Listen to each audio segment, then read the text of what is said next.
بسم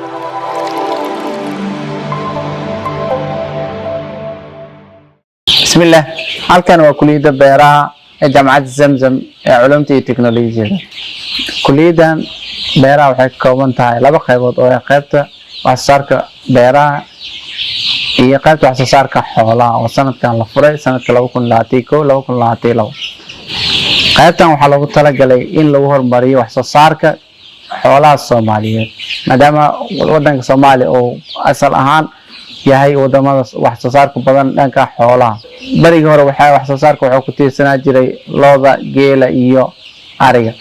laakiin maadaama waqti ka dambeeyay horumar la sameynayo sanadahan dambe waxa Soomaalida ay xiiseynayso waxa kamid ah wax soo saarka digaaga. sidaa awgeed si dalka kor loo qaado wax soo saarka digaaga, kulliyadda beeraha qaybteeda wax soo saarka xoolaha waxay furtay qaybta wax soo saarka digaaga ama lagu xanaaneeyo digaaga. sidaa u jeedin waxaa laga keenay dalka Turkiga.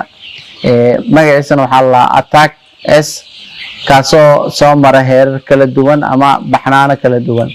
baxnaanadiisa ugu horeysay waxaa la marsiiyey in muddo ku dhow 3 usbuuc lagu xareeyay meel lagu kaadiyo si loo ilaaliyo korinshiisa iyo qaybihiisa kala duwan. digaagan wuxuu la qabsaday cimilada Soomaaliya, wuxuu maray 4 talaal oo lagu adkeenayo adkeysigiisa. sidoo kale tan waxaa loo keenay nafaqada u baahnay sida borotiinada ama carbohydrates ama cuntooyinka u baahnay ee halkan loo keenay iyo vitaminiska. sidaa jaamacadda waxay labada qaybood ugu diyaarisay si aan loo baahan dalka dibadiisa in cunto loo keeno.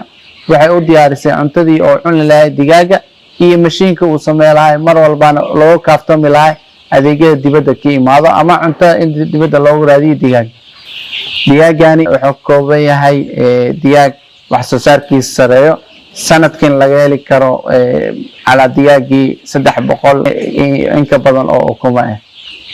wuxuu ka mid yahay digaagyada ugu adkeysiga badan cimilada kulul ee geeska Afrika, khaasatan Soomaaliya, maadaama laga keenay digaagan dalka Turkiga ee walaalaha aan ahay. waxaan leenahay dhammaan shacabka Soomaaliyeed ku soo dhawaada kulliyadda beeraha qaybteeda wax soo saarka xoolaha. mahadsanidin.